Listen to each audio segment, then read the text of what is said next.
this works. Chat room. Where did chat room go? Oh no. I lost.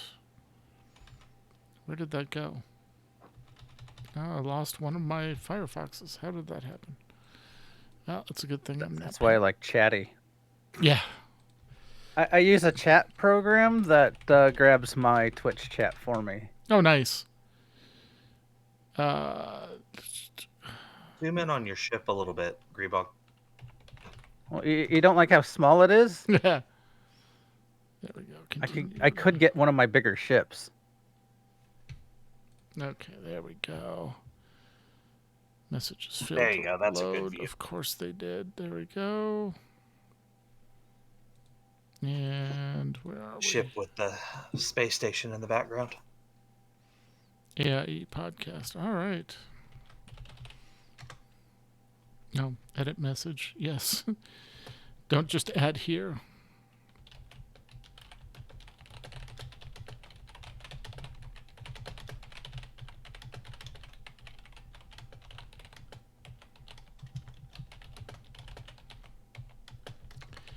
Let me see if I can spell this correctly now. AIE-guild.org/podcast-live-stream. Nope, spelled stream wrong. I know I was going to. Every time. Do we, as I understand it, you should be here in like. Yep. We're 5 just minutes. we'll broadcast the pre-show and talk to the chat room while we wait. So. Okay. Yeah. Do you guys have a hard cutoff at the top of the hour or? No, not at all. Cool. I don't. I guess I shouldn't speak for Greebog. I don't. We can go all night. Well, I don't know about that. I do have to be up at 4 o'clock in the morning. Oh no. So. All right. Let me. Fine, we can go till like 11. There you go. All right, chat room. Let us know if you can see and hear us. Check out Twitch. Not Twitter, Twitch. My channel.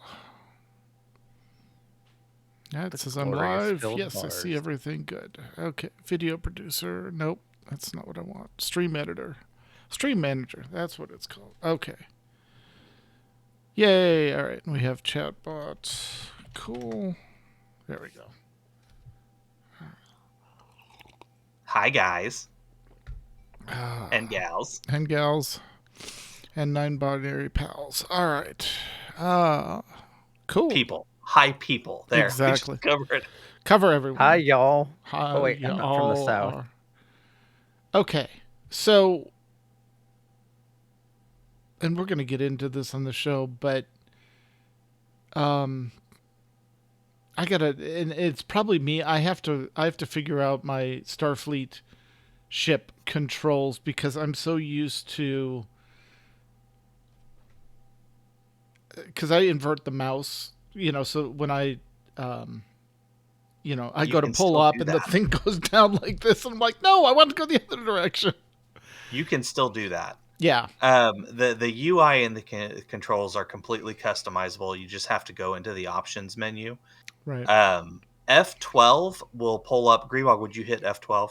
That'll pull up that screen, and you can move boxes around and resize stuff and turn stuff off and whatever you want to do. Cool. So that's your UI, and then it's the key bindings that I have. I have an issue with, and I've messed around with a couple of them so far. I think I did get the inversion right, so I'm actually flying the way I'm used to. Because I'm used to the, flight sim where you pull back on the thing to go up and push down to shove the nose down. But I was having trouble with, what was it? Oh, I was trying to bank the ship to turn it gracefully, and it would just like flip all.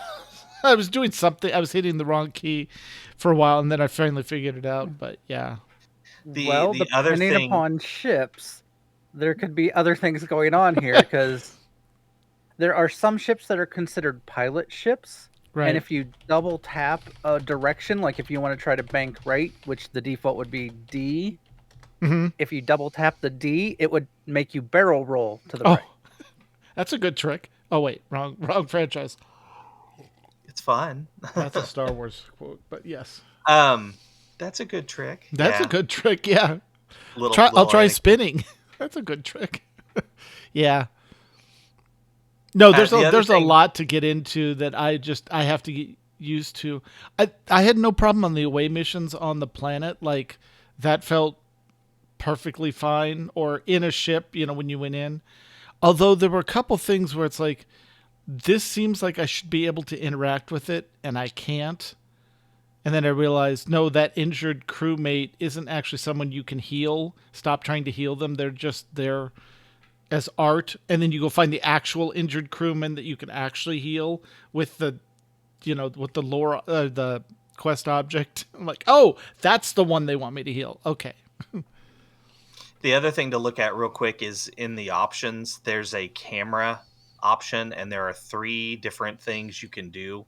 Okay. And that might influence your enjoyment of the game as well. Like I like putting it on free camera, so the camera won't move unless I tell it to. Okay. That way I can, as the ship banks and whatnot, I'm still looking statically. So as it banks, my view doesn't change. Okay. You can also do a follow camera where you're behind your ship the whole time, or you can do a focus camera, which is it focuses on the enemy you currently have targeted.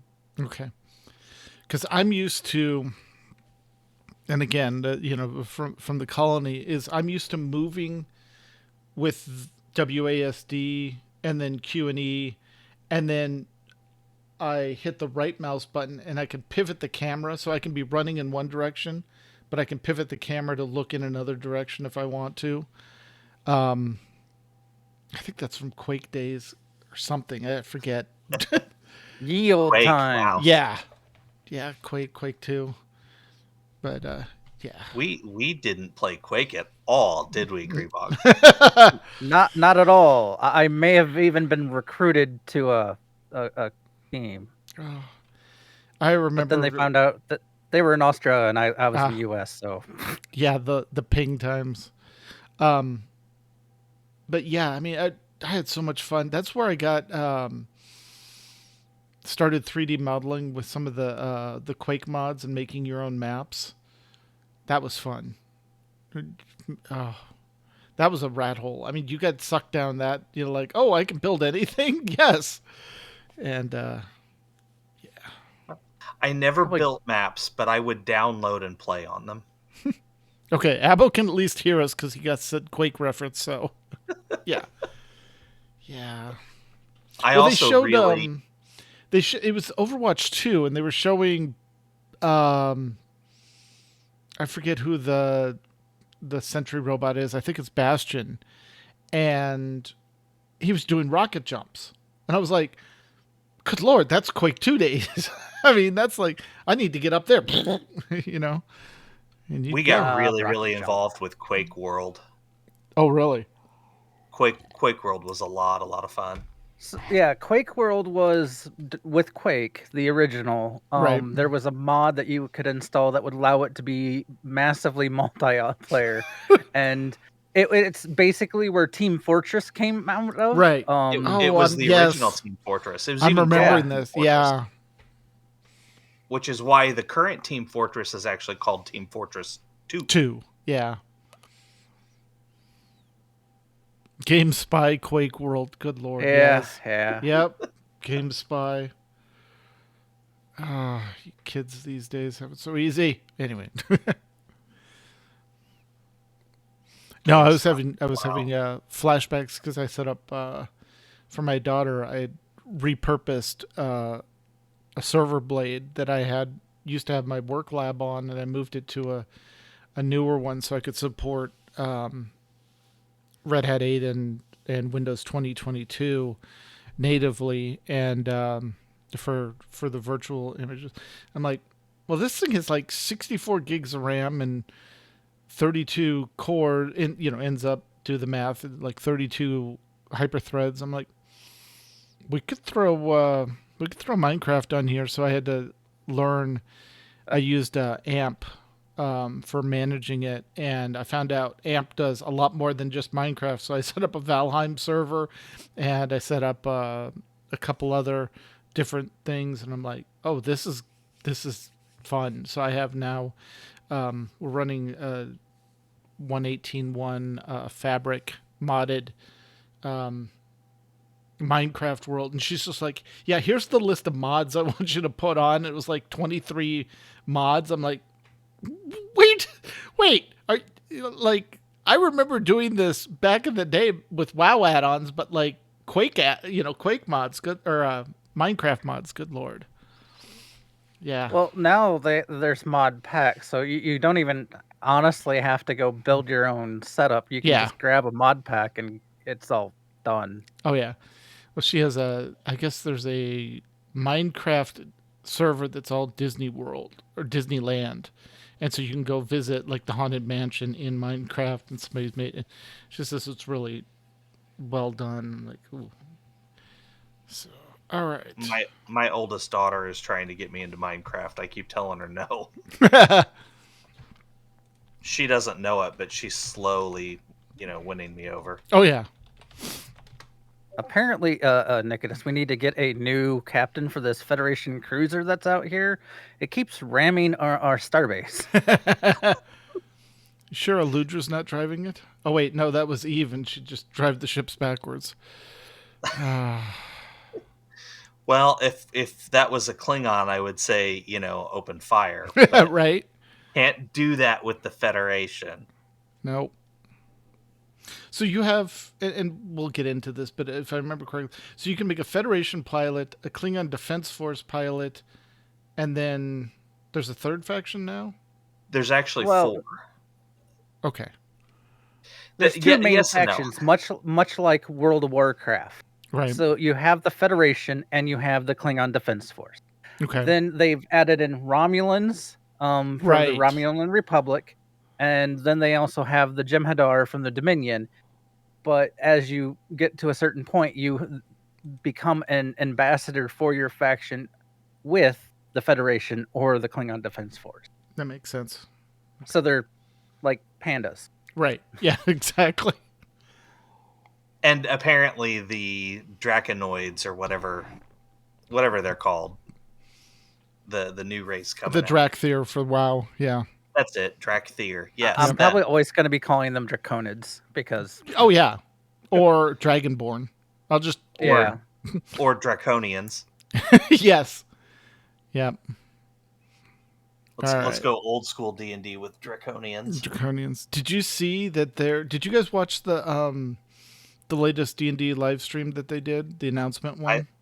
I saw it, yeah. Oh, Spelljammer and Dragonlance and bringing back the Monster Compendium. I still have upstairs, like literally probably, well, right about there's a shelf, and it has all our D&D. It has like 2 shelves of all our D&D books, because I worked in a gaming store during college and shortly after college, and so I got a discount. So I have all like the soft cover, the Warrior's Guide and the Cleric's Guide, all those. And then I have all the Monster Compendium, the Monster Compendium 2, all the loose leaf stuff. Yeah, it's crazy. So I was glad to see that come back. Stuff until I got really big into 5th edition, and then I went and gave all that stuff away. Yeah. And then it's all in D&D Beyond now. I had all that stuff, and then I had a flood, and... Yeah.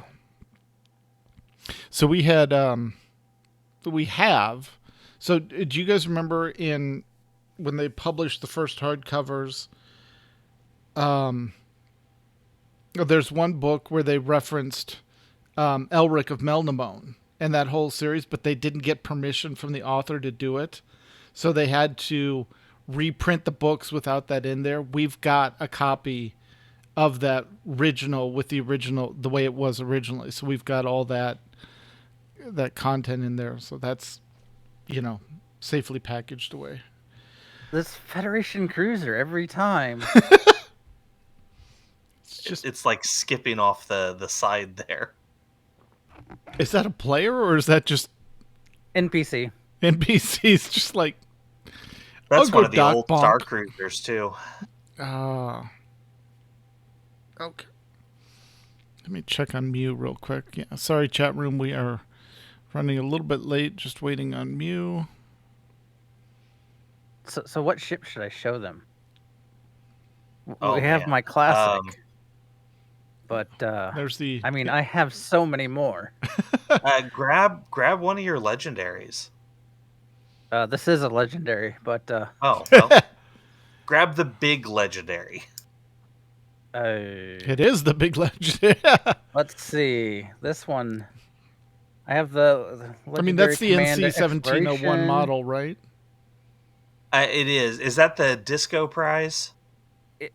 No, this is the legendary miracle worker. I believe it's technically the TOS legendary. Okay. Gotcha. I do have.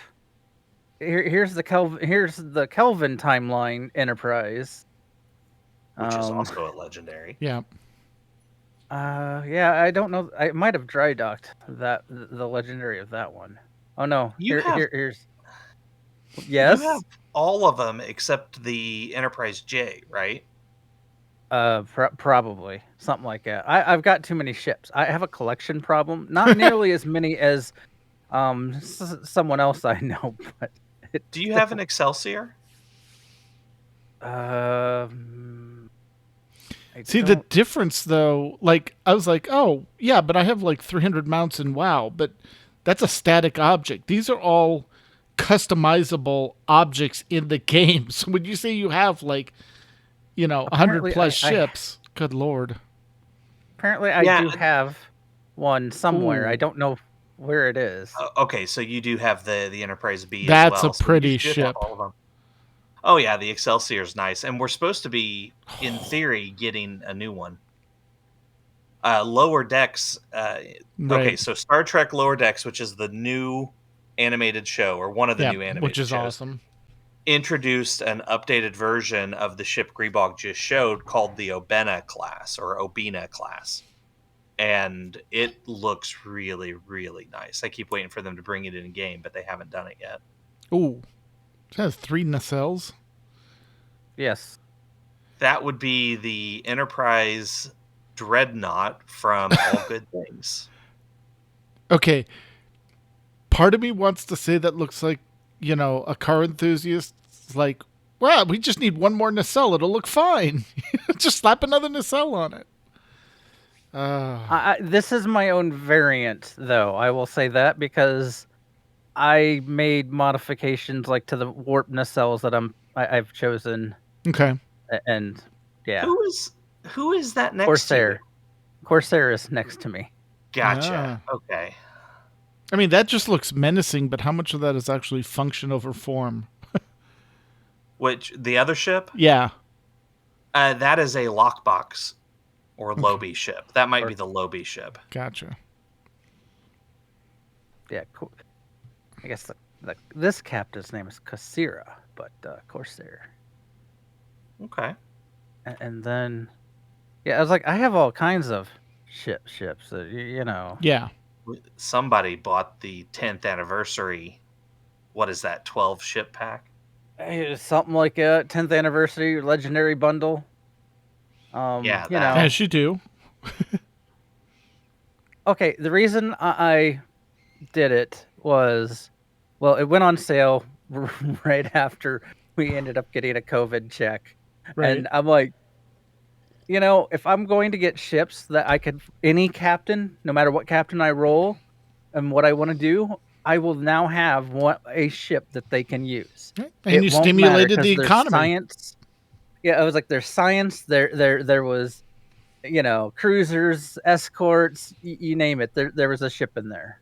Yeah. And actually, my favorite ship is in that bundle, and I don't even own that bundle yet. That would be the legendary Defiant. I have that, right? You do have that. You've been flying around in that. Not on this captain. I haven't set it up nearly, I don't think, on this captain, but I do.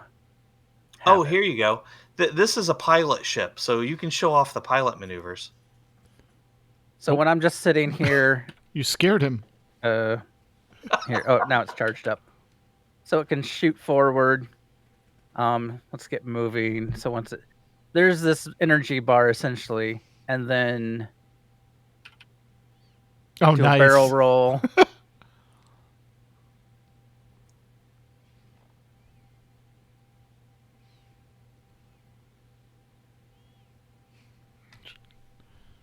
Focus. As Corsair is also showing off ships. I see that. What did he switch to? It's not as big as the other one he was in. Small. Hi, Corsair. As we both use pilot maneuvers. And yes, then... exactly. Oh, that's what he wanted to do. That looks like... that's the event ship from, what, 2 years ago? Yeah, the pilot Corvette. Oh, okay. That's now in Mud's Market. I guess I forgot that was a pilot ship. When you announced that they were doing a 75% off sale, I went back to Mud's and looked, but apparently they canceled that sale. Oh. Yeah. Like it got announced prematurely or something? Maybe. Though on Friday, they just changed the launcher where you hit engage. Now, if you look at the top left, instead of saying Perfect World Entertainment, it says Gearbox. Huh. Well, Gearbox does good stuff. Well, E-Balmer Group did buy out Perfect World and all that, so... I mean, it was probably just a matter of time that they would stamp change the name stamped on it.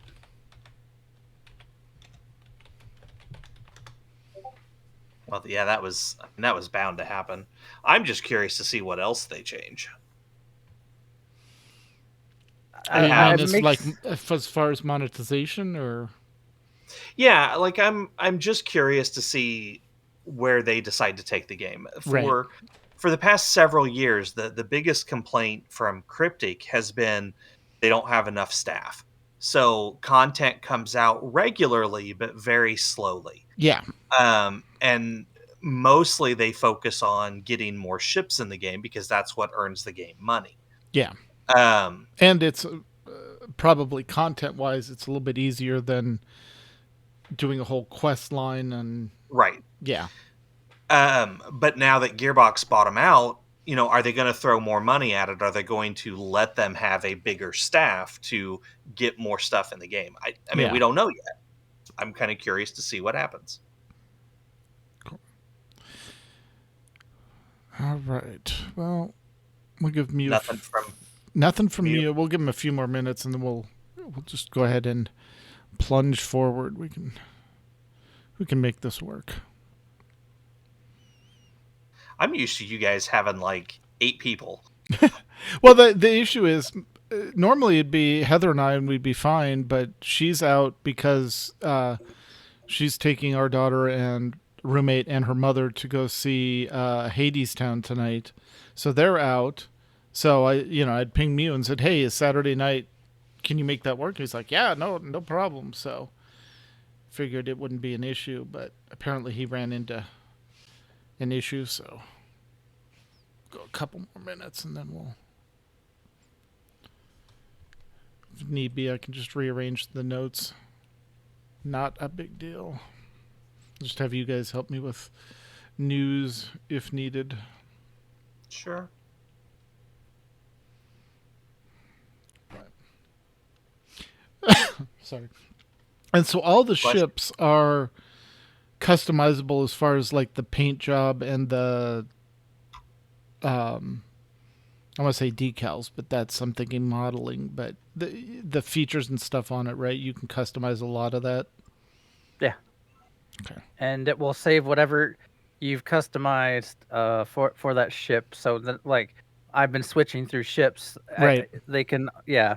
If you have similar ship models, you could technically have them set up completely different to look even more different, or you could set them up to look very similar.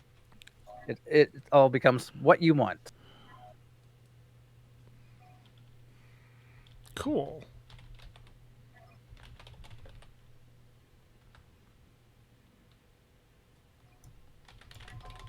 So I recommend before flipping through ships to make sure you have loadout saved on that ship, because the game has a bad habit of dropping traits or your bar setup.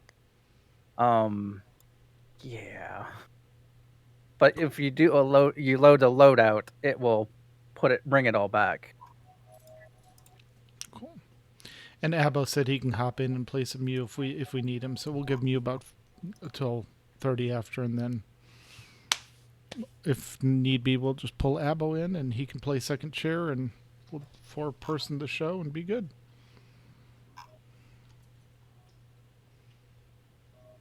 There we go.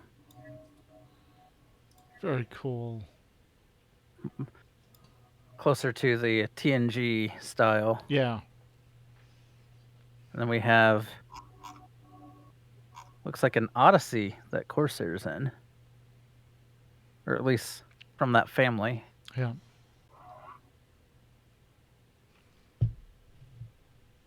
Yeah, a tactical star cruiser from the Odyssey family. I do like that they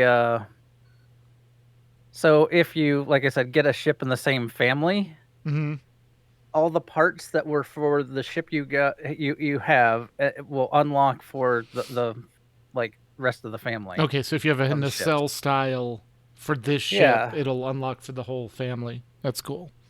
So when you because eventually, they do give you a lot of, if the ship's not technically in game, they do have some of the other family parts there for you, so you could technically make that ship if you want. But if you have all the various galaxy ships and those that fall in that line, you can change the warp nacelles to any of the various nacelles or saucer, hull, whatever. Cool. All right. I pulled Abbo in just so we can get going. Hi, Abbo. Let me rearrange OBS now. And I need to share the notes with him real quick. That would be useful, because otherwise we're just winging it like normal. Let's wing it. I know. I guess since I'm in here, I guess I should. What tab are you in? We're in the private chat. Oh, you mean for game chat? We're just in AIE, but for the show, we're in the 5-person DM now. Right. No, I saw you. I was also listening on the Twitchers. Cool. So I was hearing everything 4 seconds later. Gotcha. Which would be a weird All right. This was share. Come on. Everything's being slow. I knew that. Why? Okay. BG. There we go. Okay. Oh, that busted camera's me, isn't it? Yeah. And I just sent you the doc. All right. Give me. Yep. I'm going to just switch Muco out for Abovan. And we will go. There we go. All right. Let me close this entire browser and it's 40,000 tabs. I need another monitor. Yeah. I'm like, I thought everything was good with 2 monitors, and then, you start playing stuff where you want reference on one, the game on another, and then you need a third one just for keep you track of other notes, stuff. Chat, something, Yeah. Well, and I do that at work, because it's like I'll have VM1, VM2 open, and then my email and everything else is off on another, and I'm like, I need a third monitor. There we go. I solved that problem by using multiple computers. Yeah. Okay, so let me switch this around then. So Muco now goes quiet, and Abbo becomes guest 4. Who used to be... Okay, I'm just going to confuse myself if I do that. Okay, there we go. So, all right, I go over here. Nicodus comes down to the lower left. Greebog goes over to there. All right. And Abo goes top left. There we go. Okay, now that looks good. Let me double check Twitch.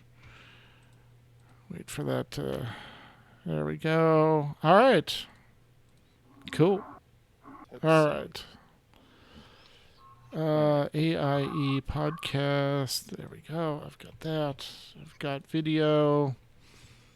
When I play, I still don't have Banana set up for the audio clips. I got to get that set up, but I do have the theme and intro, so it'll go quiet, but I'm leading the show, so I know when to come back in. All right. We all good? Abo, you got the show notes? Shared with me. 385? Yep. That's right. Okay. Yep. Boom, boom, boom. Care. You can also use the lead-in. Okay. Oh, okay. You already did the global search for place. Okay. Yep. Already did that. Tend to be anybody else. Cool. Okay. And did I make you... You know what? I'm going to move ESO down and put Final Fantasy 14 up and let you talk about it. Because that seems like the correct thing to do. I played that game a few times. Just a few. All right. I can wing it. Well, and you did ESO last week, so... All right. There we go. Cool. All right, chat room. Here we go. Let's see. Cool. Here's the podcast. We have Greebog, Nicodemus, Abavan, myself. All right. Going in 5, 4, 3. On this episode of the AIE Podcast. Wow. We're flying on dragons. Soon. Trademark. Raising the caps and counting our losses in SOTOR. Has anyone seen the Lost Ark? I mean, have you? Close your eyes. Yeah. Close your eyes. Tavern crawls. I mean, construction is going on in Guild Wars 2. And we're transporting into the STO fleet with Greebob and Nicodemus. All that and more coming up right now.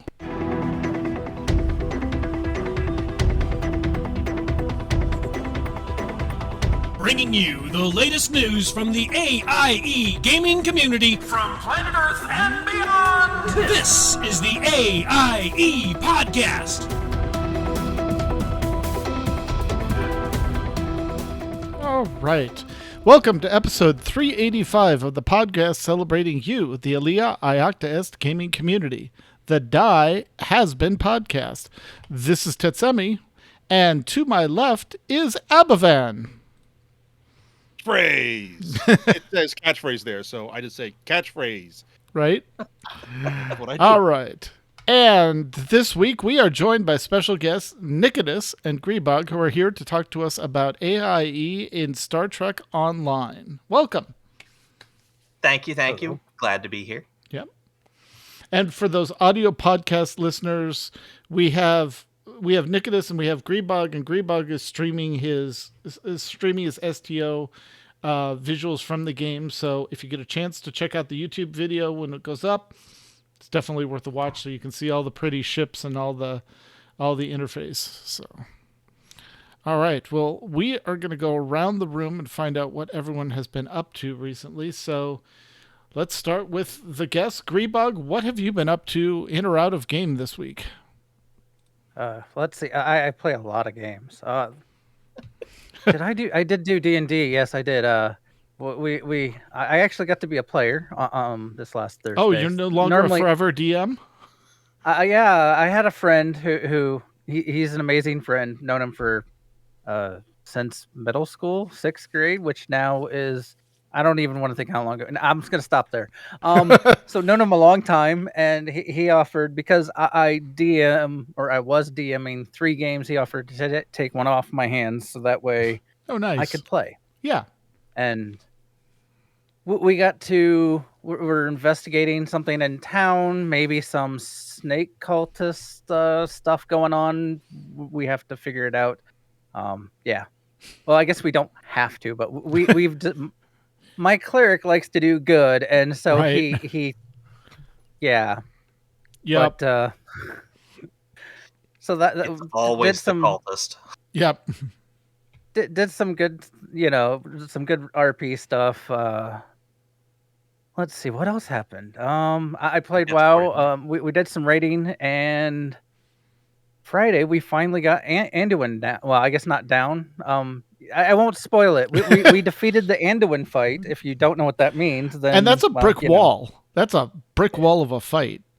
That is an end boss fight. Yeah. The way I have had the Sepulchre raid explained is it's 2 raids in one. Yep. The first raid goes all the way up to Anduin, and then after that you have a much shorter raid. Yes. Yeah. Much more straightforward raid for the last 3 bosses, right? Yeah. We then went and killed Rygalon, and because we're running low on time, we went into heroic and killed one of the bosses there. Nice. So that way we could up our creation catalyst power. So yeah. Cool. Let's see. And then I've been playing a lot of STO. We'll get with that later. Yeah. Been playing a lot of STO because that's what I do. Right. Very cool. So what about you, Nicodemus?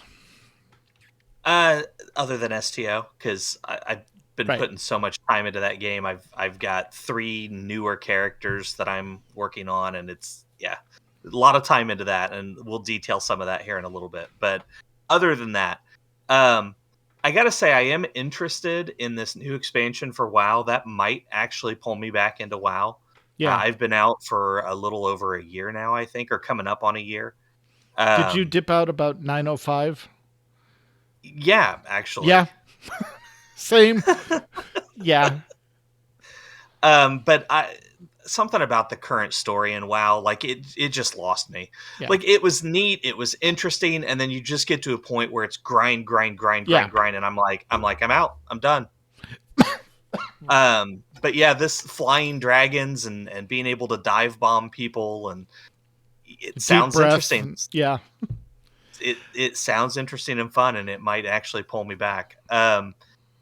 I also dipped into No Man's Sky. Now this is a game I've played before, and dinked around for a bit, had a lot of fun with friends.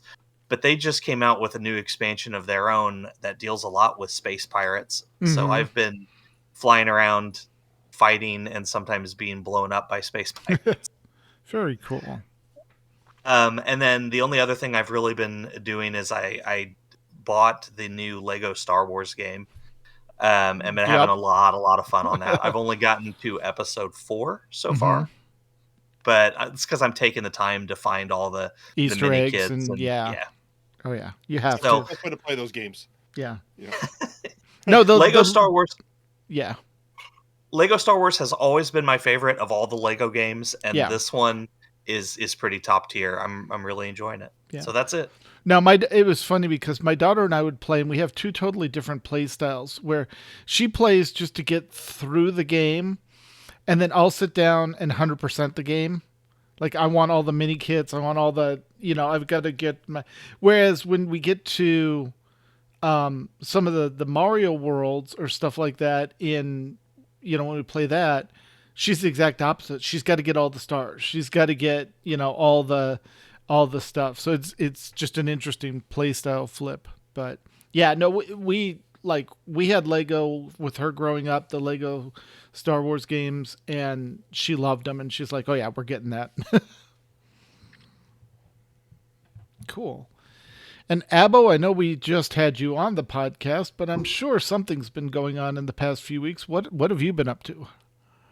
Well, as you know, I do Final Fantasy quite a bit, so that's always on my plate.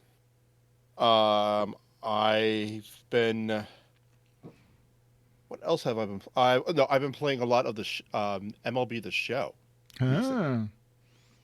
Because it's hitting season, yo. Hitting season. And I got this little slugger guy that I'm doing the Road to the Show, which is you take this baseball player, you create your character, and then you sort of choose like what sort of baseball player you're going to be. Are you going to be a big hitter? Are you going to be this great defensive guy? Are you going to be a pitcher? Going to go two-way? And you go up through the minors, and then you up through like some like farm team, and then you eventually go to like a AAA, which is like one beneath the big team. And then when you get to the show, and then you have to go and win the pennant and go win World Series, get the best contract, yada yada yada. It's interesting. If you like sports, and and specifically baseball. I mean, if you're only football, this baseball game's not going to do it for you. If you don't like sports at all, it's still not going to do it for you. But if you are in a town where, like me, where it is a crime to not like sports, such as myself, I have a love-hate relationship with my sports teams. They mostly hate me, but I do enjoy them as much as I do my gaming. If that is your thing, the show was a great baseball simulation. Yep. So when I'm not killing internet dragons, right, I'm hitting baseballs as far as I can. Or dealing with the 12 spoilers. Well, there's the 12, and then there's also the 13th, which is also a spoiler, but it's not. But it is not. Nope. But we'll talk about that on the next time that I'm here to talk about when I'm here to talk all about Final Fantasy. But I think we're talking about some Star Trekking, right? In a little bit, yep. I actually have been playing a little bit of Star Trek in my copious amounts of free time. Like I said, some of the pre-show, if you watch the video, you can see me asking questions about the user interface because I was still confused about how to pilot the ship correctly and some of the controls, but I'll get those all sorted out. It's just learning a new interface to a game, and there's so much involved that we're going to go into. Like, the entire game could just be flying the starship and doing missions, and you'd be fine. But then there's the whole away missions, there's the space combat, there's it's just, there's a lot there, and you get sucked into the game, and I can see why. But I also found this a while back, this little $3 game on Steam, literally $3 game called Vampire Survivors, and it's a roguelike. And it's side scroller, it's all 2D, and you unlock different characters, and you unlock different weapons, and you play through the game and die a lot, and then you get up and I've got some more power, so I can unlock this. I've collected enough coins, I can unlock this. And it was playing this that Nicodemus, you mentioned, dipping out around 9:05 because of the grind. I found it's not the grind. To me, it's the grind without a satisfactory reward to it in a reasonable time period. Because it used to be you could just sit and log in 30 minutes, accomplish something.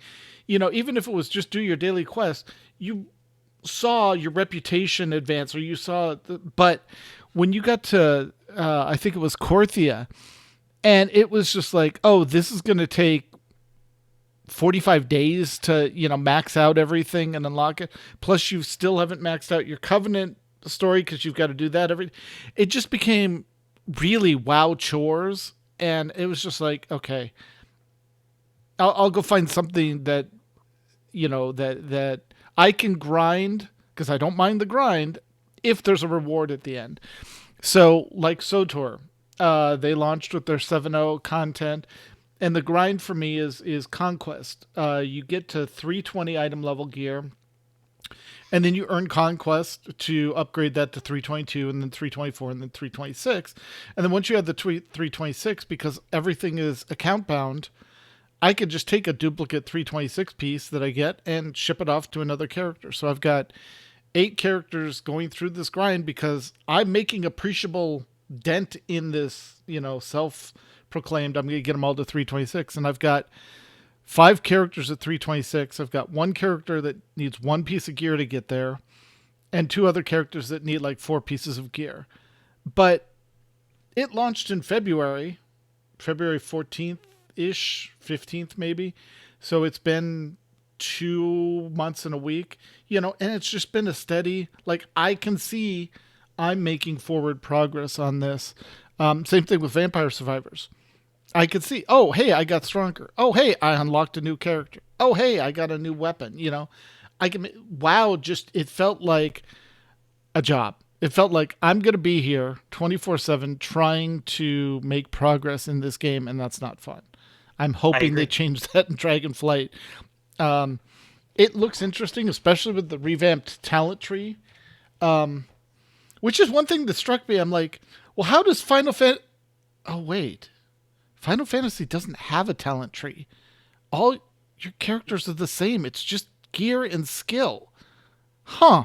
That's why it's easier to balance everything, because you don't have to deal with, well, Johnny went and picked this talent which no one uses and now is complaining about low DPS, so I guess we got to fix that. The problem though with that is you're saying, oh, I'm going to be the best black mage there is, right? And then you realize, oh, I can also be a white mage. I can be a dragoon. I can be a warrior. Yeah. I must have them all. Give it to me. Yeah, it's a breadth. It goes wide as opposed to deep, So, yeah. Go ahead. I'm sorry, I don't mean... No, you're good. With Final Fantasy, you almost get the opposite problem, though, because, like, making a new character and leveling a new character, according to some players, is almost taboo in Final Fantasy. Right. But why would you do that? You can just play that class on your current character. But there are a lot of people that do that because they want to play through the story on a different, character and not a different job. And you can't, like, once you've gone through the main story, unless you go to New Game Plus, you really can't go through it again. So some people roll alts. Like Mew has one. I think he's got one in ARR. He's got one in Heaven's Ward. He's got one in Stormblood. He's got one in Shadowbringer. So he's got one in each expansion. I think Old Man Franks has like one in every data center just to play with people in those data centers until, the data center play becomes. So there are legitimate reasons to play other characters. Also, you can only be one race. You can be multiple jobs on that character, but you can only be one way. So if you want to play an All Ra or a Viera or a Rothgar, you're either constantly switching your what's it called, Abbo? Fantasia. Yeah, you're either just draining Fantasias left and right, or yeah. So, but now, with all that said, there's also a limit to the number of characters you can have.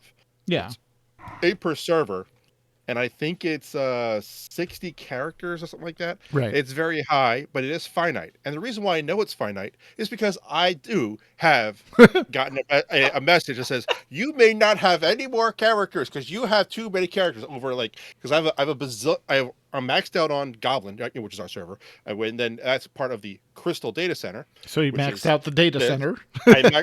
No, I just have servers on here. I got servers on Corel and some other stuff that are maxed out, and then I'll still have a bunch of characters on our old server, which is a data center. There's another data center over here, which is still in the same building, but it's still the North American Data Center. It's just a little hallway between the two, and I have a bunch of characters over there to play with some people, some other little projects. My kids make characters, yada yada yada. And I said, oh, I want to play with some European people, so I create some stuff over there. Oh, I want to play with APJ. Why? I don't know. I just might want to one day, so I make some characters over there. So I have characters all over the globe. Yeah. And now I can't have any more unless I decided to give them the old yellow treatment. Yeah. All right. I'm sorry for leaning off camera here. My cat is begging for attention. No worries. We are not sponsored by this this beverage. This can of beverage. That's right.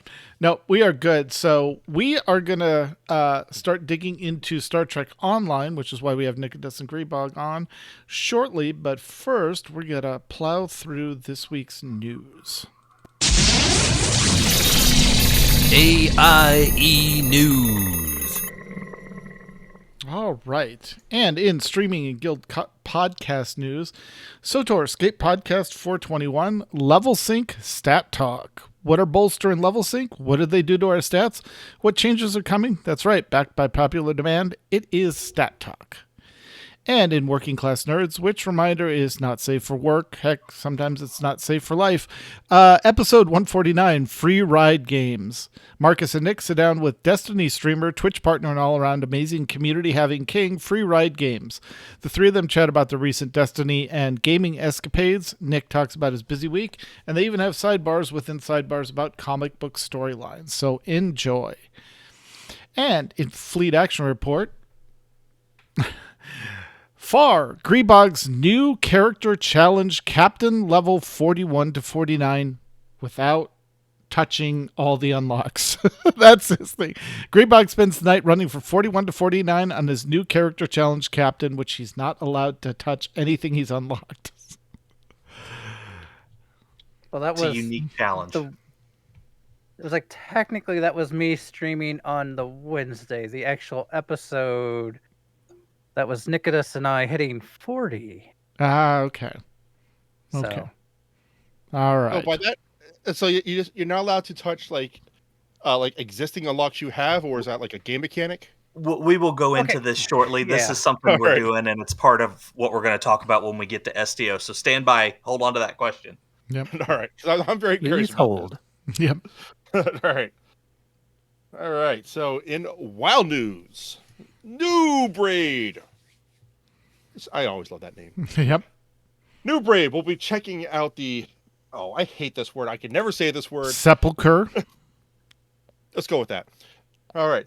Nobody will be checking out that place of the first ones in normal mode for the second time tonight. Yeah. It is Saturday night. It's almost 9 o'clock here on the East Coast, so get in line. I'm sure they have room for you. Yep. WoW 10.0 Dragonflight has been announced with a new 4-zone area, a new playable race with its own class, because, why dragon-like people and breathing fire things. It actually looks kind of cool. Mm-hmm. A revamped talent tree, dragon riding, and much, much more. Oh, and spoiler, they stole the work order and auction house revamp from Final Fantasy 14 for their professions. Pretty sure. I only watched just, the trailer passively. Yeah, but now you can put up work orders and have people make stuff for you, that even if it's soulbound. Oh yeah, that's right. And they're now putting quality into professions as well as stats and gear that you equip while doing those professions. Sound familiar, Abbo? It sounds very familiar from many games, and I think having crafting where you instead of just press a button and a thing says poof, you now have this Sword of Destroying. Well, all I did was press a button. I'm a master crafter because I can press this one button. No, let's add a little skill to it. Let's make it a video game because we're playing a video game. Exactly. So this is great. I love it when they had, and then players will find out who are the good crafters and who are the meh ones, or only people who just read a guide and they figured it out, like like the script kiddies. Exactly. Let good players be good. Yep. Soapbox end. WoW Classic.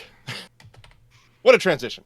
WoW Classic. The Sunwell, the last raid of the Burning Crusade, was on the PTR, so it will be dropping soon. And the unnerfed version to start with, so the River of Tears will be coming our way. Up to the mountaintop of Muru, the nightmare of all, and the true boss of the Sunwell. And I thought I muted my iPad. You're fine. The nerf versions will come a few weeks, months later, as the unnerfed is no joke. I remember when this was new. Yeah. Me too. It is no joke. It was. The DPS requirements was like ridiculous. It was ridiculous, and it was before the massive amounts of people got good at the game. Yeah. I think YouTube was really in its infancy at that point. Oh yeah. I don't think Icy Veins was really there. There was another site, I'm trying to remember what it was, that we had to use, but it was we might have been on Alakazam for all I remember. Right? Yeah. I mean, that's yeah. We're going way back, and if for everyone else who remember doing that when it was new, Don't forget your knees hurt and to take your back pain medication. Advil is your friend. Yes. All right. Notice all the gray. This was not gray when I did that raid. That raid may have contributed to some of the gray. Yeah, maybe, but I'm going to still say it's the kids. More people are logging in and joining, so we're hopeful that we'll have 10 for when Wrath hits soon. Yep. And in SOTOR, we are looking forward to update 7.02, which will include some fine-tuning on new systems and currencies that were new with 7.0. Notably, the caps have been raised on currencies that are easiest to get, and some of the currencies that were the biggest bottlenecks have been tweaked to drop slightly more often. A big change for PvPers is that losses in war zones will now count towards weekly targets. This will bring conventional PvP more in line with GSF for making progress on Conquest and Galactic seasons. This update will come on Tuesday of this week.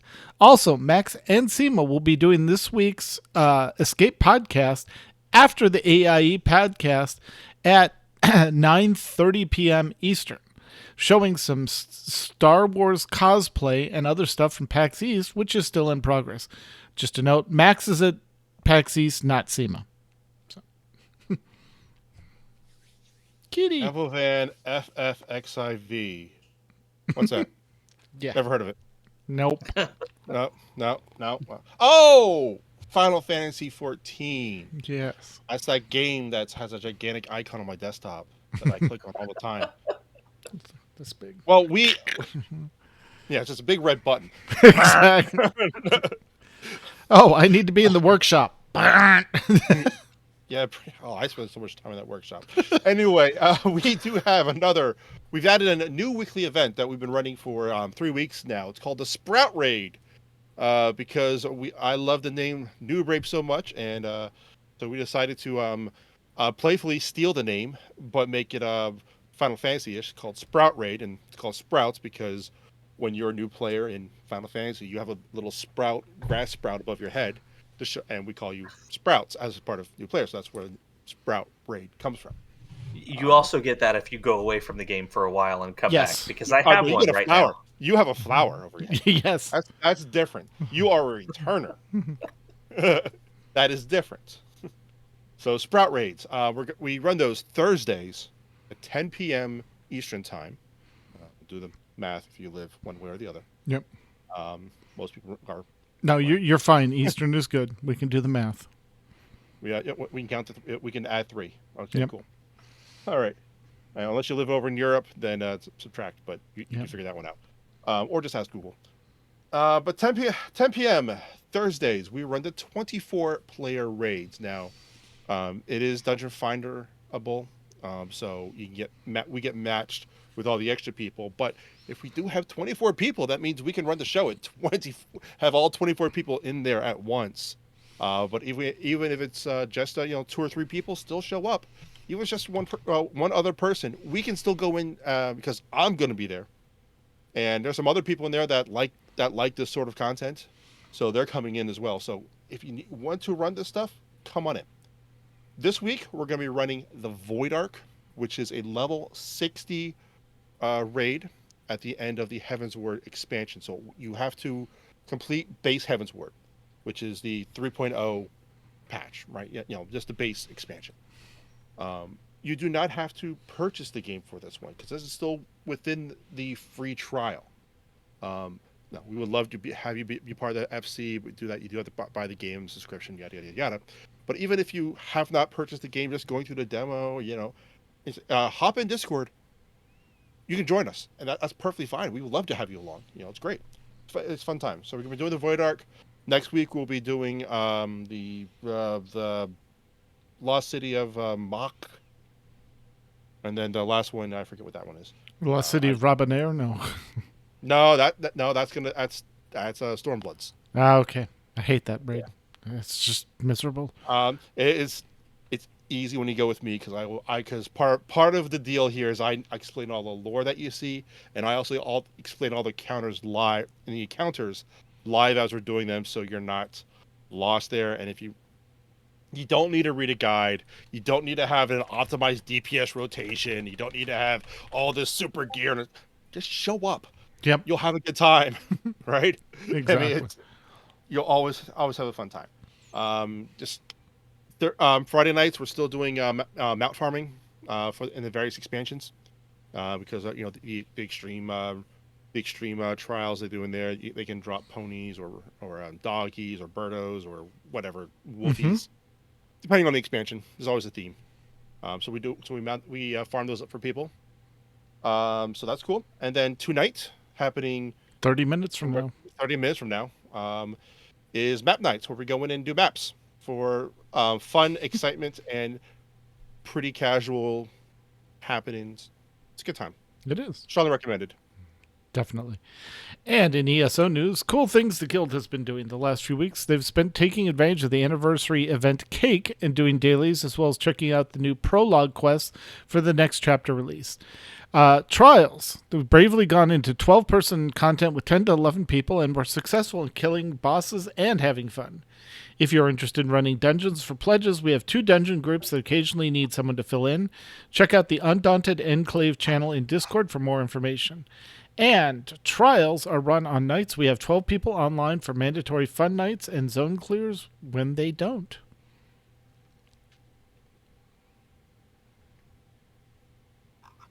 Star Trek Online. We'll talk to you guys soon. So, yep. I thought. Lost Ark. Activity in Lost Ark continues to be steady with more than 20 to 30 players logging in each day. Consolidation into the primary and most progressed guild of AIE Communitas. That's the main guild on there, and it would behoove you to everyone consolidate into that one now that we've expanded the guild limits. If you don't have a character yet in this guild, please contact Durus or Deathode for more information. At our current growth, we should have obtained level 8 by the weekend. The April update patch has arrived. The battle for the Throne of Chaos. There is a link for that. Click on that if you are interested in that.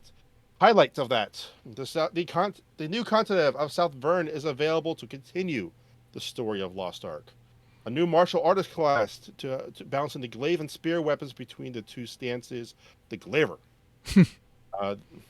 The Phaeton Power Pass is available to progress your character quickly to Tier 2 and the continent of Phaeton. A new system, the Arc Pass, was introduced with various leveling from free to 2 paid tiers of Premium and Super Premium. Each tier offers different types of rewards like many seasonal passes introduced in other games. The current pass is dubbed the Noble Banquet and lasts from April 21st to July 14th. There are other new items in the store, skins, mounts, pets, and shiny things. We like shiny things. Guild activities in the guild continues. Don't forget to speak up in-game global chat to group with guildies, or what I do, go in there and I do the animated emocons all the time because they're fun and cute. If you have any questions, there are always knowledgeable vets lurking in the public AIE Discord in the Lost Ark channel. Yep. And Guild Wars 2 Living World Season 1, Episode 1 is happening right now. Jedi is not sure when the release schedule is for the new quote-unquote old content. What he does know is that Lost World Season 1 will be free forever, since it's, super old content. Also keep that in mind when playing through it. The style of storytelling has evolved so much since this was released. And they let me copy and paste from the previous update. Currently, we're working on upgrading the tavern, which will allow us to have a better guild-wide buffs. They're in need of empty kegs or the materials to craft them. See the pinned post in Discord. They also need bottles of Alonian wine or the gold to purchase them, and lots of elderwood planks, mithril bars, and various leather squares. Jedi is still looking at getting strikes going once more people get through the story. Mandatory fun nights are Mondays, and dungeons and more happen monthly. Lord of the Rings Online. The 15th anniversary event is live, and with that, update 33. To celebrate 15 years of Lotro, has some also new perks for both free-to-play and VIPs, which is people who either subscribe to the game or have the lifetime. That might be me. Yeah. How many turbo or not turbo, Lotro points do you have? I'm sure. Oh, good Lord, I haven't looked. It's a lot. Yeah. Well, you're still generating them because I logged in. I logged in once and I was like, I'm sorry, how many? You need to go scientific notation. Oh, yeah, exactly. Okay. No, I think I logged in and then bought like all the expansions or whatever you needed to unlock with it, and I'm like, oh, I still got a bunch. I'll save those for later. Yeah, I bought a bazillion buffs for one of my characters just to see how much power I could buy in like 1 hour. Right. But anyway, there are also some limited time account-wide gifts to. Let's try the sentence again.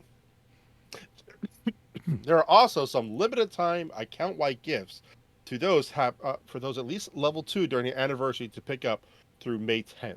The gifts are for both free-to-play and VIPs. But VIPs will get additional account-wide gifts. Cool. And having gone through the news, let's get back to Nikitas and Greebog and find out what is going on in AIE in Star Trek Online. You want to start this off, Greebog? I mean, there's so much that's been going on. I mean, the big news is the fleet has made huge progress. I know that you have that down further in the notes, but to me, this is huge. Big. Yeah. When I joined our fleet, actually, when I joined the fleet, we were probably at level 1. But we now the fleet overall level is 81. Wow. And we have a tier 5 starbase maxed out. There are no more build projects for me to put. I could put other projects for us to use, though I will be monitoring our provision needs, and as we need, I will queue up provision projects. So that way people can continue buying everything that we have unlocked, which means all of the fleet variant ships we've unlocked, minus the one that comes from the colony. All like the best in-game hangar pets have been unlocked. I mean, it's just huge on everything that we now have. Tier 5 was a big step. We have all of the other minor holdings also are done. And because of us having everything to this point, I've been queuing up for the research lab. There is a 5-day project. Well, it lasts 5 days once it's completed, and it gives the fleet a buff. And I've been alternating us between an experience boost for the fleet, and then the other one I use is the dilithium boost. So that way people can help everyone get things moving along. Yep. And the amount of resources that we pumped into this was ridiculous. It was like 1.5 million dilithium, and to put this in context, one player on one character can only produce 8,000 usable dilithium per day. Unless you spend money. So unless you're willing to put real money into it, and some people might have, but you're just tons and tons of resources went into that. It was crazy. And that's just playing the game, right? Yes. Yeah. That's how it should be. Cool. And how is the colony doing? The colony is also working on tier 5. The one thing to note about tier 5 for for the starbase and the colony is, so it takes 100,000 experience points to go from 1, 2, 3, and 4. Mm-hmm. Once you hit tier 5, it goes from 100,000 to you need now 150,000 just for one single tier. Right. So yeah, because like the end is 250,000. So we have to. I mean, we're moving along nicely. We are queuing these up. We're just under half on 2 of them. I'd say a third of the way through on one of the smaller tiers. So we're still moving along quite nicely. I'm hoping end of the year, but like I've had thoughts on how long it was going to take us to get to the tier 5 starbase, and everyone has done well and above and beyond and knocked it out so much faster. It's great. Now the KDF fleet is not doing as well. We're level 4 on the KDF side. So a lot of people that we have in the fleet use the KDF fleet basically for their Klingon alts, and that's fine. But we are building it slowly, just, very, very slowly. We're hoping to maybe get some support generated from the Armada that we're a part of, where the higher level fleets can donate stuff to us and help. But it's slow going right at the moment. So if anybody wants to help with that, let us know. And for the KDF fleet, we're focusing on the dilithium mine first because it unlocks a lot of discounts, which means, we had to put 1.5 million dilithium for some of the big tier 5 projects. That would have been more without the dilithium mine discounts. A lot more. So it probably would have been closer to like 2 million. Oh, wow. That's great. Yeah, which is why with the KDF fleet, I'm like, okay, we're just going to start out knocking out the mine so that way we can get all of the discounts unlocked. Exactly. It'll help. Yeah, it's definitely a big deal, and we're thrilled to have gotten there. We appreciate everybody in the fleet who has helped us out, everybody in the Armada who has helped us out. It's a big achievement, and we've had some people question, like, well, what do we do when this is done? There are still projects that we can queue up. There's still things we can put on repeat. There will be special projects that come up throughout the year. So for those people who still need fleet credits, which is pretty much everybody, myself included, there are still ways to do that. Or the other thing you can do is, I've been talking about the Armada. You can go to the Armada tab, and it'll list all the fleets in the Armada and what projects they currently have queued, and you can always donate resources to them to get your fleet marks. Cool. All right, so let me back up in the notes here for a second. I know you guys didn't ask, but I want to talk for just a minute about the game itself. So the question I've been asked repeatedly is, it's a Star Trek game. Do you have to love Star Trek? And the answer is no, you don't. This I is don't need my Vulcan ears? No. although if you want to, there's nothing wrong with that either. Exactly. But this is a sci-fi MMORPG. First and foremost, that's exactly what it is.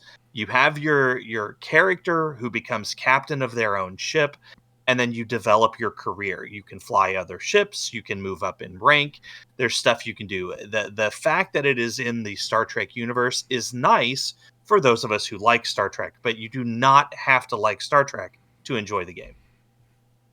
And then Semi here was talking about space versus ground a little bit. So let me talk a little bit about that. There are two aspects to this game. There is space combat, which is you flying around in your ship, like Greebog is showing right there in his Constitution class. I'm sorry, in his Legendary Constitution class. And when you beam down to the surface of a planet or into the interior of a ship or a starbase or anything like that, that becomes ground combat. Now, your ground combat functions like most other MMOs out there, although they added a shooter mode a few years ago you can access with a quick shortcut key that almost makes it like a, I don't know, FPS? Over the shoulder. Yeah, over the shoulder, though, not first person, like third person. I don't use that, so I don't really know a whole lot about it, but there are a lot of people that sing its praises. But other than that, it's pretty typical for what you see in MMOs is the layout and how you use your buttons and so on and so forth.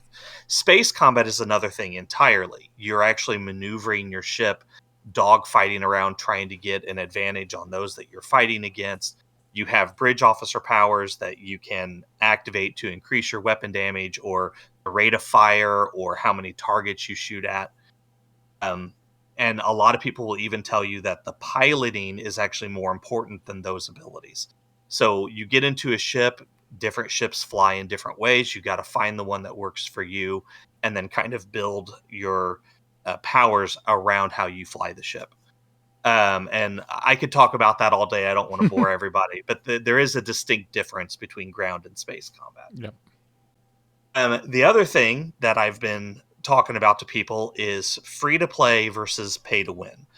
This game started off as a subscription-based game. It morphed into a freemium base. And yes, there is a pay-to-win aspect, sort of. So there are ships. Tier 6 ships is the highest level of ship, and in order to get one, you have to spend real money. However, you get free ships as you level up to a Tier 5. Tier 5 ships can be built without spending a dime on the game to compete with almost any Tier 6 ship. So if you don't want to spend a dime in the game, and one of my very best friends is doing that right now, you can get that Tier 5 ship and just kit it out and be competitive, even in PvP. So you can play this game completely free, never spend a dime on it, and still be competitive. And I felt that was very important. Oh, yeah. Also, Cryptic Studios loves to give us freebies. They have gotten in the habit of giving at least 3 free ships, Tier 6 ships every year, occasionally more. Last year, I think it was a total of 5. So you can always wait for one of those to come up as well. Greebog, I'm going to let you handle the new character challenge and answer the questions asked earlier. So yes, because many times one of the things that we keep getting at, I'm a new player, what do I do? And so we decided to try to, I guess, mimic what new players go through in our latest, I guess, series of some episodes. And we basically have rules like we can't claim anything that we've unlocked account wide. Is basically the kind of default part of the rule. Right. There are all kinds of things that, like, if I wanted to, I could go into the Zen store, and anything that I've purchased in the Zen store, from like ships and whatnot, like you can see here, I have ships that say available. If it says available, it means I have access to it, and I could technically use and whatnot. But with the new character challenge, we are avoiding that. We're avoiding all of the event stuff. Well, we made the addendum to the rule for the event that once we can participate in the events, from then on, we'll be able to use what we can unlock. Because a new player, once you get to the level where you can start participating, you'll be able to get all these cool new rewards. Right. And yeah. Almost there's all kinds of stuff like the ships and yada yada that you can unlock. Like someone spun up a new account, you're only allowing what a new account exactly be able to do. Yep. Yes. Now, it has been a really unique challenge because I am so used to just being able and like reclaim certain weapons or marks. So the reputation system requires a certain number of marks to advance each reputation. And throughout the years, I have done a lot of these recruit events where those are account-wide unlocks. So I've got just tons of marks that I could go claim, but I can't because we're doing this challenge. And that has been a unique thing to me. Yeah. Definitely. It's been a lot of fun.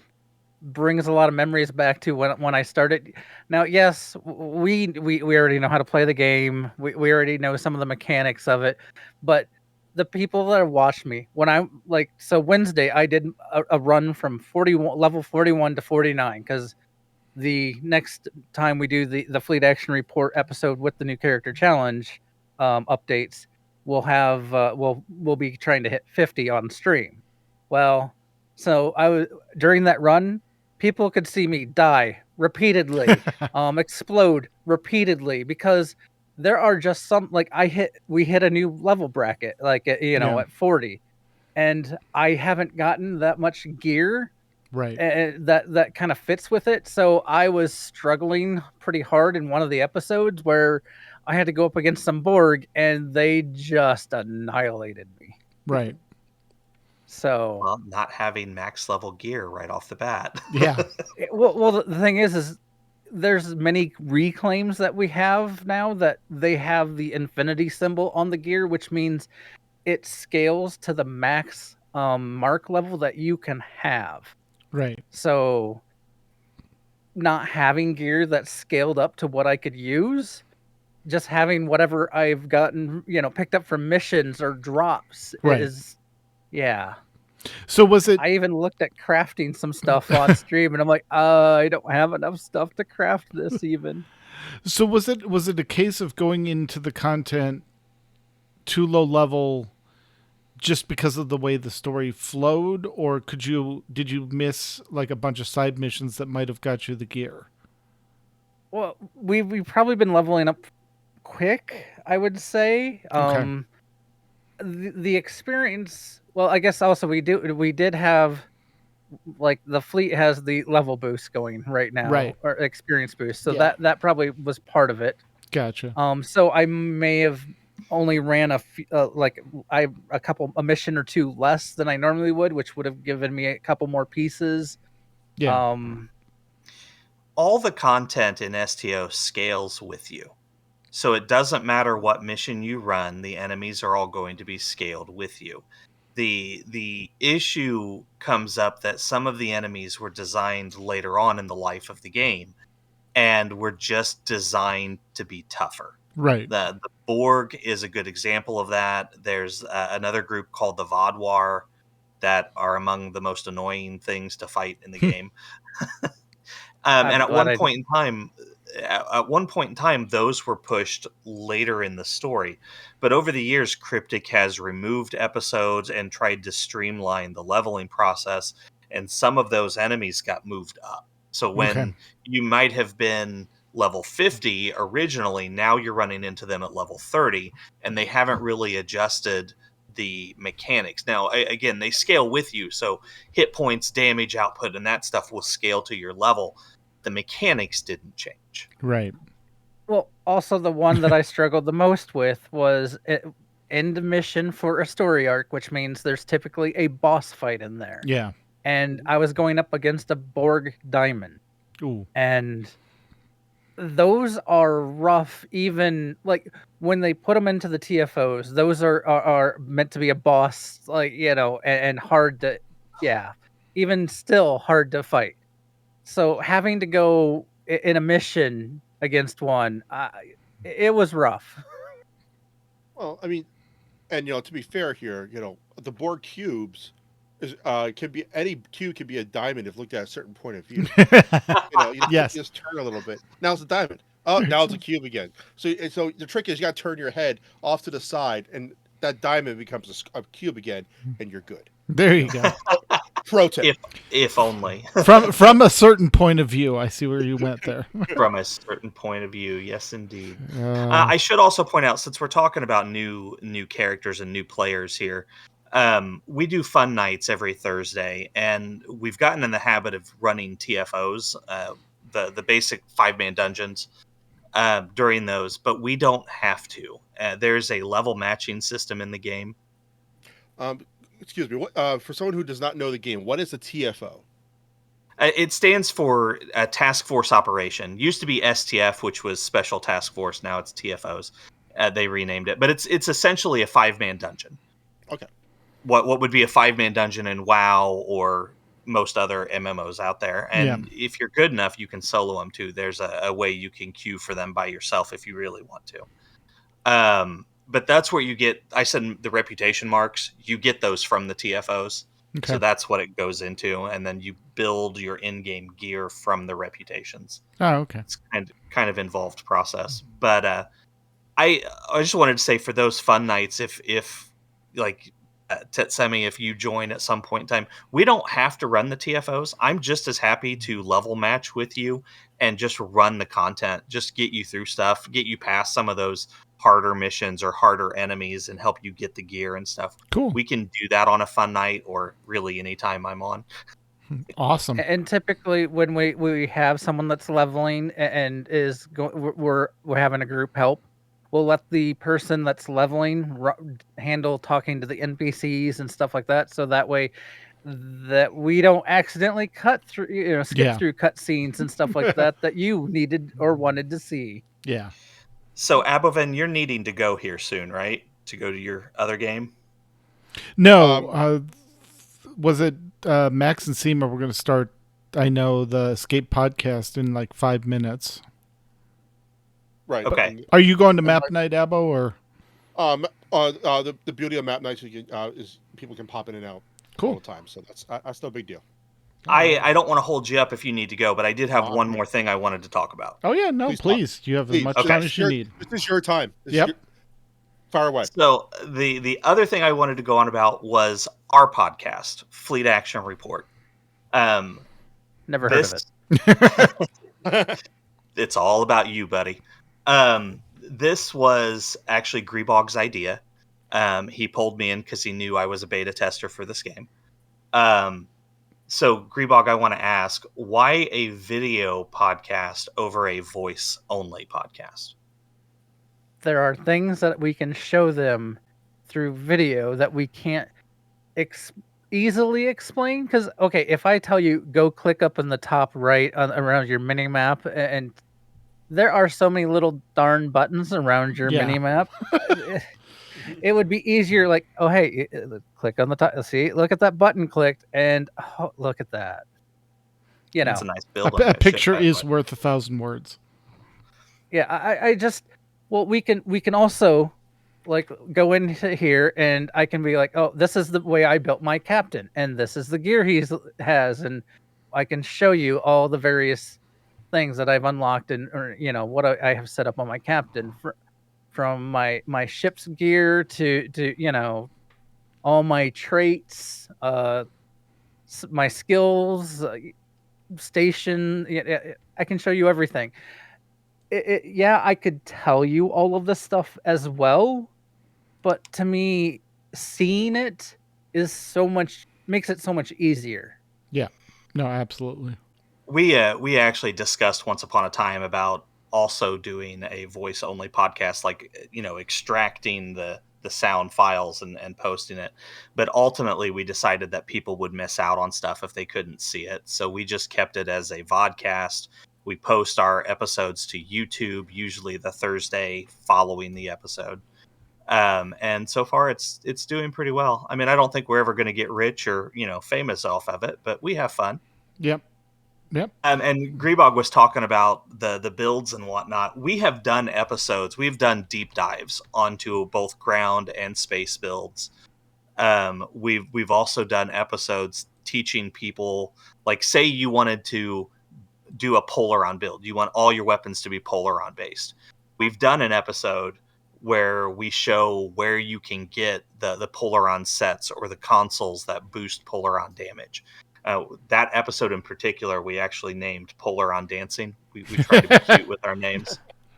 And then the other one I wanted to so in Star Trek, in Voyager, one of the characters, Tom Paris, introduces us to a holodeck program called Captain Proton, where it goes back to old sci-fi, like black and white sci-fi, the mustache twirling evil villains and Flash the Gordon over-the-top campy, Flash Gordon, so on and so forth. So we named our anti-proton.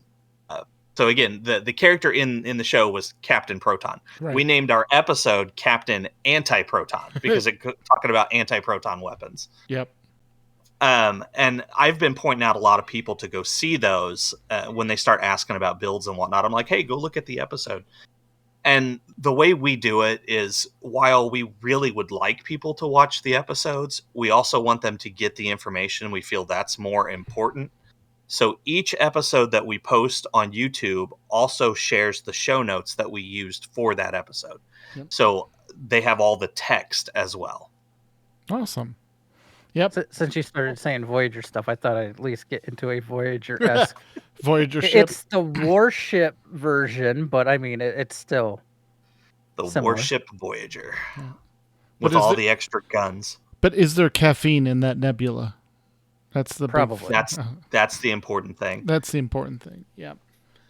So as far as what I wrote out for show notes, that covers everything that we had. Do you guys or the viewers have any questions that we could answer?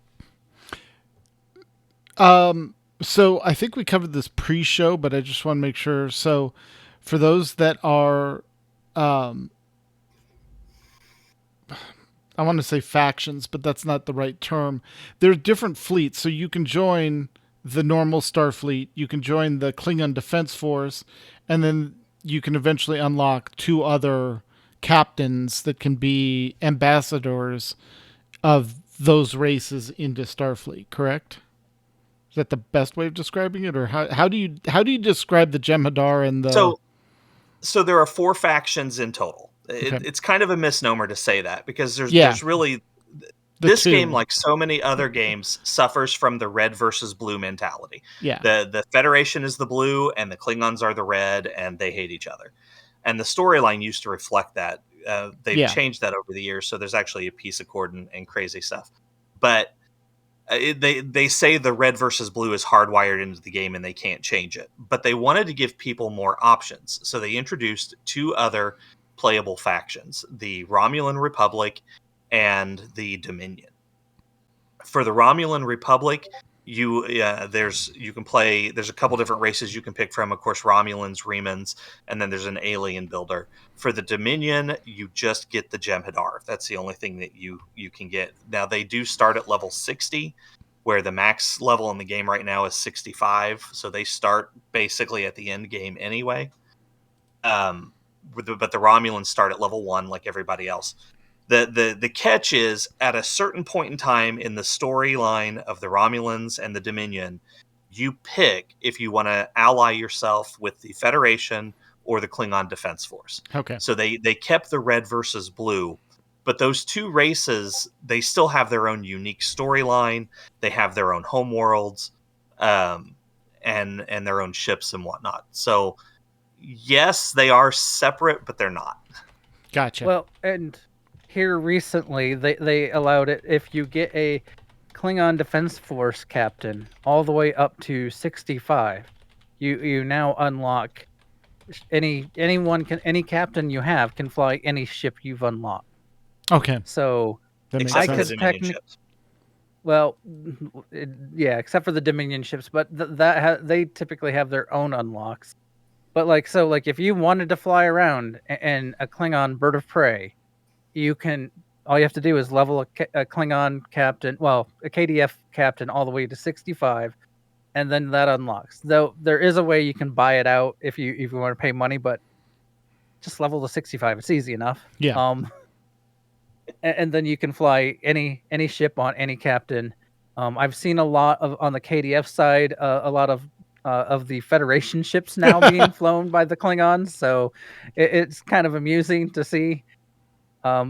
So for the Jem'Hadar, they have, if it's a Vanguard ship, then they typically, so every ship has a mastery system, kind of like a level. Mm-hmm.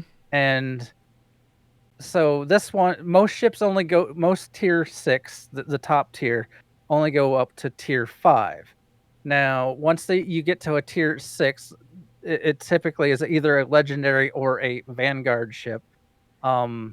So this is a legendary ship. The tier 6 trait is an account-wide trait. Okay. So for the Vanguard ships, though, they made it where there's a tier 6 that you can unlock, which then unlocks it for your account. So you just have to level up the whatever Dominion ship Vanguard-wise up to 6, and then you can fly it on any of your captain. Very nice. Cool. Okay. Awesome. Abo, any questions? If someone was brand new to the game, how would they get started? Like, where would they go? Like, what website would they hit? What do you got to download? What type of account do you need to create? And how do they get involved with AIE in Star Trek Online? There's a number of launchers you can use for STO. Epic Games will do it. Steam will do it. Arc Launcher will do it.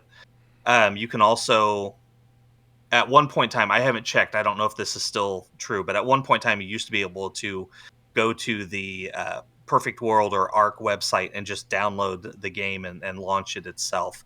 That may not be available anymore, but I know the other 3, the Arc Launcher, Epic Games Launcher, or Steam Launcher will have it on there. So you just download the game, it's free. And when you start it up, you'll either create an account or it will make an account for you by linking with whatever launcher you're using. And then you just start playing. It will open it up. You make your selection about which race you want to play, which faction you want to be a part of, and it will launch into the tutorial, give you a rundown of some basic controls. And then, like I said earlier, you can eventually customize that or change it pretty much however you want. As far as joining the fleet goes, there's a couple different ways you can do that. We usually tell people to go to AIE-guild.org and join the Discord, and then from the Discord they can request to be admitted to the fleet.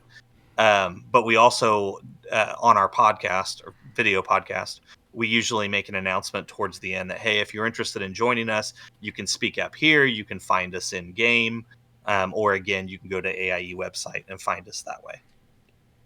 Perfect. Any like servers or shards, or is it a single server? There's 2 servers. They have Tribble, which is their test server, and Holodeck, which is their open server. We play on Holodeck, just the basic server. If people want to be on the test server, I've tried that before, but it tends to be very glitchy, so I just stick with Holodeck. Perfect. Okay. Cool. All right. Cool. All right. Well, I think that is going to be our show tonight. While the chat room begins suggesting show titles, we do want to thank you guys for joining us. Nikitas, Greebog, thank you so much for joining us. I'm glad we were able to work out a schedule where we can get both of you on and have you talk about it. Is there anything that you want to plug? I see in the show notes you've got your Fleet Action Report linked to the video podcast. Yes. I added that on there. Okay. So Fleet Action Report, we have our own website. It's just simply fleetactionreport.com. We have links to our YouTube channel on there. We have some stories on there about our characters, and some other various contact information. Also a link to our Facebook page, other ways that people can contact us. And then we live stream Fleet Action Report and our fun night at twitch.tv/realgreebog. That's REA. Oh, is it just? You're right. It is just Greebog. I need to fix that. You're Real Greebog in the game, but the Twitch is just twitch.tv/Greebog. Yep. That's GREBOG. And then I have taken to streaming with my daughter occasionally for that new character challenge, and that is at twitch.tv/Nikitas555. It wouldn't let me just take the name Nikitas. So 3 5s on the end of that.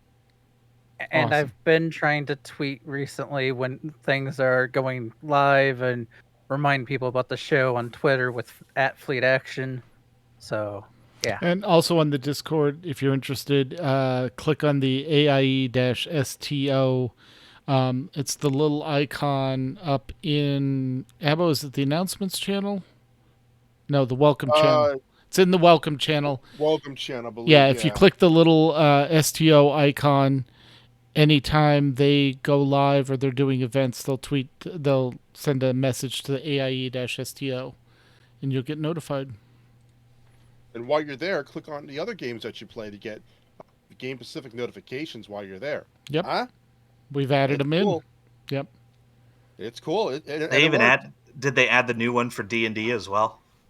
No, because I didn't do that yet. It's in progress. It's in progress, but Abel will get it done. So I had a week.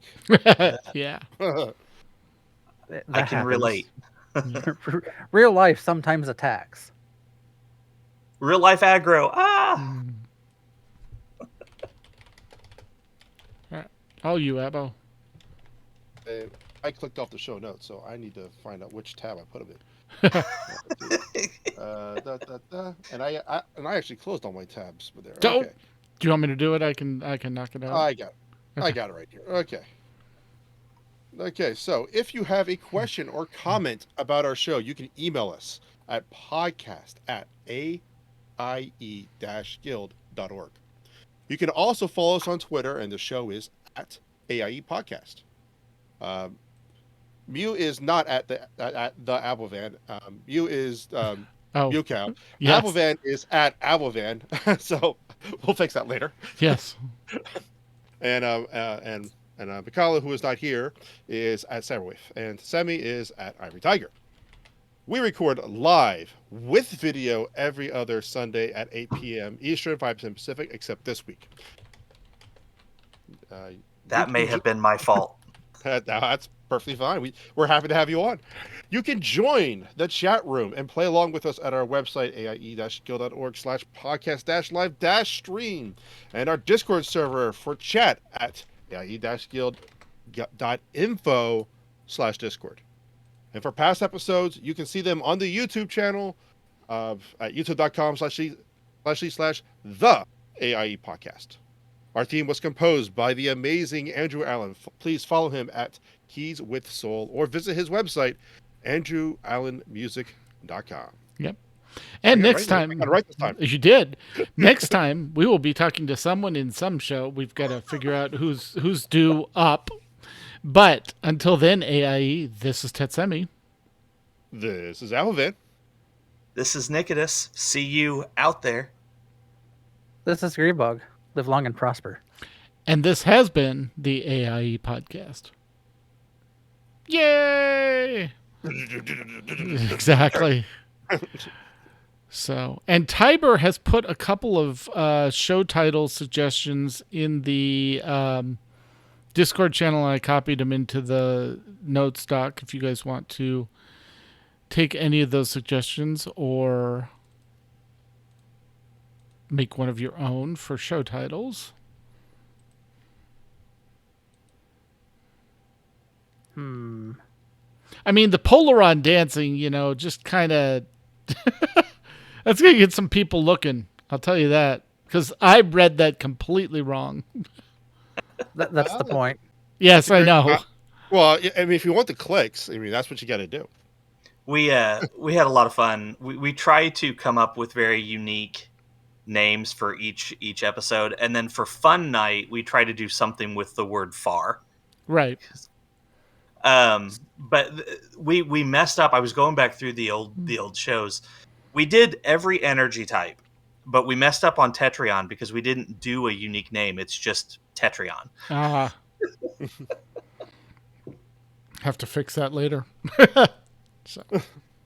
I'm sure we'll revisit it at some point in time. They've even as recently as we've done some of those, they've added new types of weapons into the game. So even those episodes done in the last few months are dated already. So we'll have to revisit at some point. Yeah. Yep. All right. Well, thank you guys so much again for joining us. Chat room, thank you as always for hanging out with us in this extra long podcast.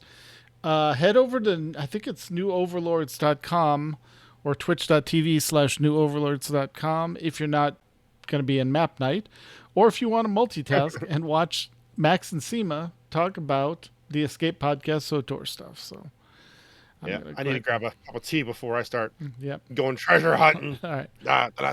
Bye, chat room. All right. Bye. Bye.